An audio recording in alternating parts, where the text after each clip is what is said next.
안녕하십니까. 부천 대장 신도시 기본계획 수립 방안에 대해 발표를 맡게 된 구한민입니다. 발표는 다음과 같은 순서로 진행하겠습니다. 먼저 연구의 배경을 설명해 드리겠습니다. 신도시는 일반적으로 특정한 목적에 따라 계획적, 의도적으로 만들어진 인공적인 도시를 의미합니다.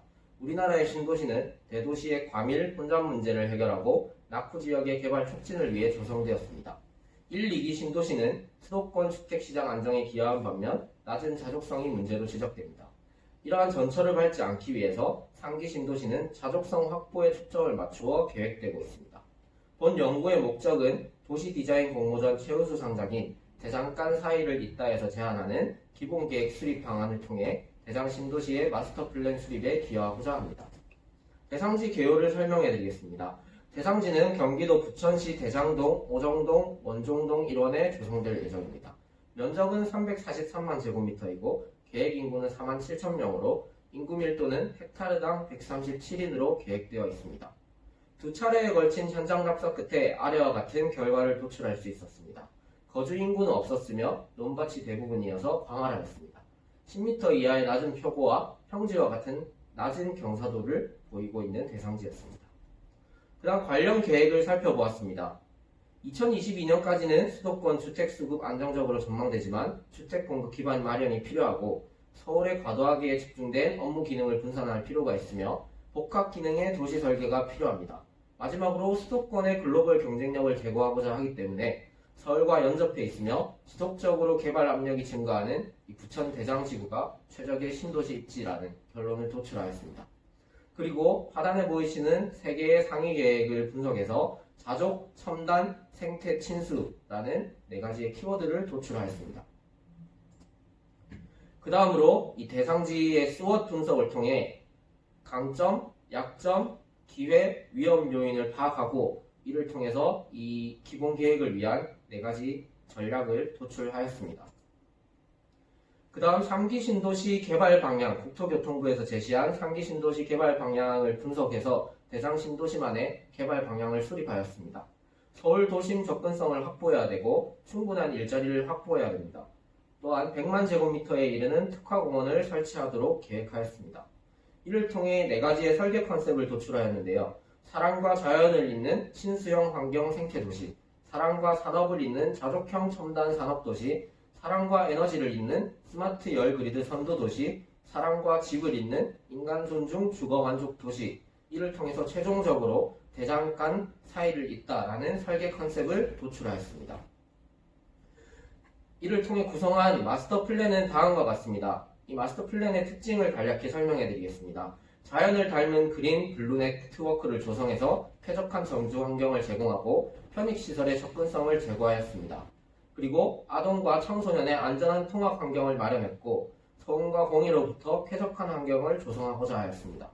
또한 서측의 공업지역을 조성해서 공해에 따른 주거의 피해를 최소화하고자 하였습니다. 마지막으로 서측에 조성될 계양 신도시와 연결하여 물리적, 기능적인 시너지를 도모하였습니다. 그 다음 부문별 토지 이용 계획에 대해서 설명해 드리겠습니다.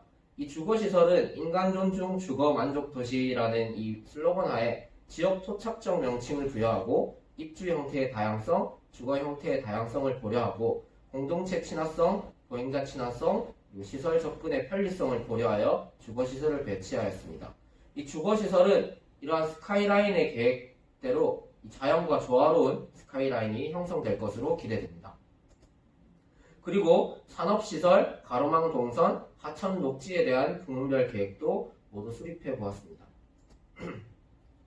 그 다음으로 이 기본계획에서 3가지의 특화 방안을 제시하였는데요. 특히 아까 설명드린 100만 제곱미터에 이르는 공원을 조성하기 위해서 굴포천 수변공원, 대장생태체험공원, 부천영상문화공원, 대장호수공원이라는 이 공원의 네이밍을 해보았고 이 공원에 따른 공원에 들어갈 컨텐츠들도 다 구상을 해보았습니다. 이에 따라서 특화공원 및 입체공간 계획을 실시하였고요. 다음으로는 굴포천 자연하천 복원 사업을 실시하고 이 산단 내에 블루 네트워크를 구축하는 것과 같이 다양한 친수 공간을 조성하고 기존에 흐르는 하천들을 정비하고 관리하는 계획을 수립하였습니다. 마지막으로 스마트시티 및 기타 특화 계획도 수립해보았는데요. 이 대상지와 연접한 곳에 자원순환시설이 있어서 이 자원순환시설에서 나오는 폐열들을 이용해서 이 4세대 지역 난방을 선도하는 도시로 이 대장신도시를 기획해보면 어떨까라는 생각할 이러한 계획들을 세워보았습니다. 또한 최근 그 세 번째 3단계 스마트시티 구축 계획에 따라서 이 대장신도시도 스마트시티로 구축되는 계획이 형성이 되어 있는데 조금 여기에 살아가는 사람들이 와닿을 수 있는 체감형 스마트시티를 구현하기 위해 다양한 구상을 해보았습니다. 마지막으로 최근에는 개인 퍼스널 모빌리티, 이 라스트 마일 모빌리티라고도 하는데요. 이런 것들이 활성화되기 위해서 다양한 물리적인 그리고 공간적인 인프라가 필요한데 이런 것들이 계획되지 않아서 서울시에서도 다양한 문제가 생기는 것 같습니다. 그래서 이러한 것들에 대한 동선도 별도로 계획을 해서 다양한 사람들이 다양한 모빌리티를 이용할 수 있는 그런 환경을 마련하고자 하였습니다. 마지막으로 결론을 설명해 드리겠습니다.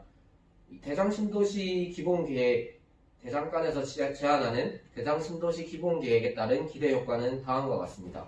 주거의 측면에서는 수도권 주거 안정에 기여하고 주거 만족도의 향상을 제거할 것으로 기대됩니다. 산업 측면에서는 신도시의 좌족 기능을 확보하고 서부권 기업 벨트를 활성화할 수 있습니다. 환경 측면에서는 자연과 인간의 공생 및 쾌적한 정주 환경이 제공될 것입니다.